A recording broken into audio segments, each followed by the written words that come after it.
अजमेर शरीफ दरगाह में सूफी संत हजरत ख्वाजा मोइनुद्दीन हसन चिश्ती के 814वें उर्स के मौके पर छड़ियों के ऐतिहासिक मेला आयोजित किया गया। मेले में सैकड़ों की संख्या में कलंदर पैदल यात्रा करते हुए ख्वाजा गरीब नवाज की दरगाह पर पहुंचे।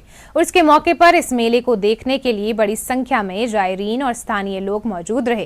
दरगाह क्षेत्र में सुरक्षा के कड़े इंतजाम किए गए। प्रशासन और पुलिस की मुस्तैदी के बीच छड़ियों का मेला शांतिपूर्ण संपन्न हुआ।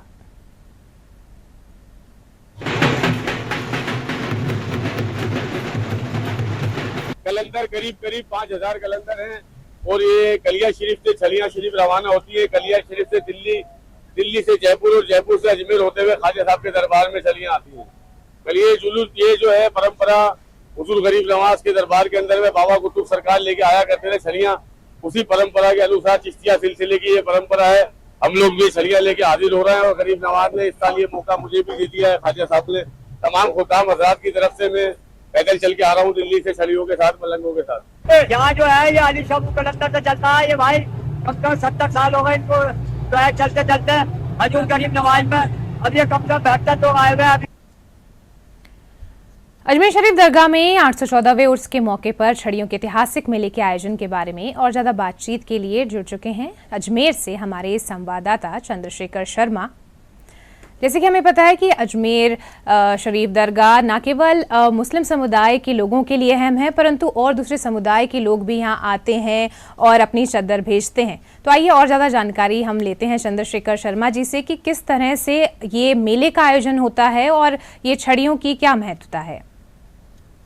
देखिए, सूफी संत ख्वाजा मोइनुद्दीन हसन चिश्ती का 814वां उर्स जो है वो शुरू हो चुका है। आज जो महरौली है दिल्ली के पास में, वहां से कलंदर जो है पैदल यात्रा करके अजमेर पहुंचते हैं और हैरत अंगेज करतब दिखाते हैं। मलिंगों का जुलूस भी इसे नाम दिया गया है, जो कि करीब 2 बजे जो इनका चिल्ला कहते हैं वहां से शुरू हुआ और दरगाह शरीफ तक पहुंचा। इस दौरान हजारों की संख्या के अंदर जो लोग हैं वो हैरत अंगेज कारनामों को देखने के लिए और करतबों को देखने के लिए वहां पर मौजूद रहे। उस मेले की यदि पूरे की बात करते हैं तो आज सुबह से ही जन्नती दरवाजा जो है वो आम जायरीनों के लिए खुल गया है। जन्नती दरवाजे से निकलने की भी विशेष मान्यताएं हैं। लोग जन्नती दरवाजे से निकलने में अपने आप को सौभाग्यशाली मानते हैं और मानते हैं कि जो रास्ता है, जो दरवाजा है, ये जन्नत की ओर जाता है। इसके साथ ही प्रधानमंत्री नरेंद्र मोदी की ओर से कल सुबह करीब 11:30 बजे जो किरण रिजिजू हैं केंद्रीय मंत्री, वो अजमेर पहुंचेंगे और प्रधानमंत्री की ओर से चादर पेश करेंगे। जी बिल्कुल चंद्रशेखर, जैसा कि आपने कहा कि इस तरह से छड़ियों का ऐतिहासिक मेला आयोजित किया गया। मैं आपसे जानना चाहूँगी, क्या ये जो कलंदर हैं ये सिर्फ अजमेर से ही होते हैं या और बाहर से भी लोग इसमें शामिल होते हैं, और किस तरह से ये पूरी प्रक्रिया होती है? क्या कुछ उनको नंबर दिया जाता है, किस तरह से बारी बारी से आना है, या फिर ये आपसी अपने आप ही इसका करते हैं पूरा? नहीं, ये दिल्ली के पास में महरौली एक जगह है, वहां से ही सभी कलंदर जो हैं वो एक समुदाय विशेष के लोग हैं, वो वहां से आते हैं। पैदल चलकर करीब 350-400 किलोमीटर की यात्रा करते हैं, अजमेर पहुंचते हैं। उसके बाद में जो छड़ियों का जुलूस जिसे कहा गया है वो यहाँ से निकलता है और ख्वाजा साहब के दर पर पहुंचता है।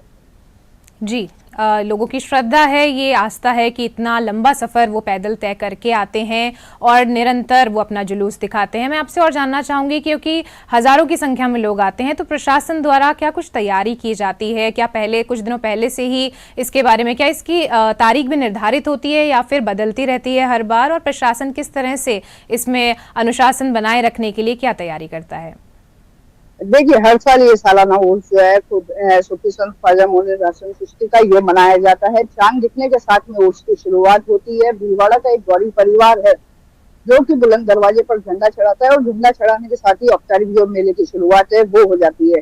लेकिन जो विधिवत शुरुआत है वो चांद दिखने के साथ में होती है। कल बीती रात जो चांद दिखा उसके बाद में आज सुबह जन्नती दरवाजा खुला और उसके बाद में अब मलिंगों का जुलूस जो है वो ख्वाजा साहब के दर पर पहुंचा। और अब विशेष करके जो वीआईपी चादर हैं, आम लोग जो अपने श्रद्धा सुमन अर्पित करने जो हैं जायरीन के तौर पर, वो जो लगातार जो है दरगाह पहुंच रहे हैं। जी, मैं आपसे जानना चाहूंगी कि प्रशासन की किस तरह से व्यवस्था रहती है? इतने सब इंतजाम को लेके, इतने हजारों की संख्या में लोग आते हैं, तो किस तरह से पुलिस प्रशासन तैयारी करता है इसके व्यवस्था के लिए? प्रशासन ने भी इसके लिए कड़ी जो सुरक्षा इंतजाम है वो किए गए हैं। यदि रेलवे प्रशासन की बात की जाए तो 7 स्पेशल ट्रेनें जो हैं देश के विभिन्न कोनों से अजमेर पहुंच रही है और यहाँ से जो जायरीन है उनको वापस ले जाने का काम वो कर रही है। इसके साथ ही टायर्ड विश्राम स्थली के अंदर प्रशासन की ओर से जो जायरीन बाहर से आ रहे हैं उन्हें रोकने की व्यवस्था की गई है, उन्हें सस्ते दामों पर खाद्य सामग्री उपलब्ध कराई जा रही है। इसके साथ ही उन्हें उचित जो व्यवस्था है वो वहां पर मुहैया कराई जा रही है। जी बिल्कुल, इतनी संख्या में लोग आते हैं अजमेर, तो न केवल अजमेर दरगाह जाते होंगे परंतु और भी अजमेर के जो पर्यटक स्थल हैं वहां भी जाते हैं, तो किस तरह से आमजन के लिए रोजगार का भी साधन बनता जा रहा है? पर्यटन के क्षेत्र में भी किस तरह अजमेर के लिए फायदेमंद है ये? बिल्कुल सही कहा आपने। पर्यटन के दौर पे काफी देखा जाता है, इससे पहले ही पुष्कर मेला जो है वो समाप्त हुआ, उसके अंदर लगातार पर्यटक जो हैं वो अजमेर पहुंचते हैं पुष्कर के साथ में।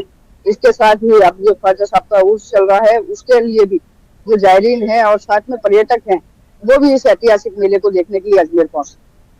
जी चंद्रशेखर, जानकारी के लिए बहुत बहुत धन्यवाद। आपने बहुत सही कहा, सबकी अपनी अपनी आस्था और मान्यताएं हैं और उस हिसाब से वो लोग सब अपना आस्था नगरी अजमेर में पहुंचते हैं और अपनी जो भी प्रक्रियाएं हैं वो सब कर रहे हैं।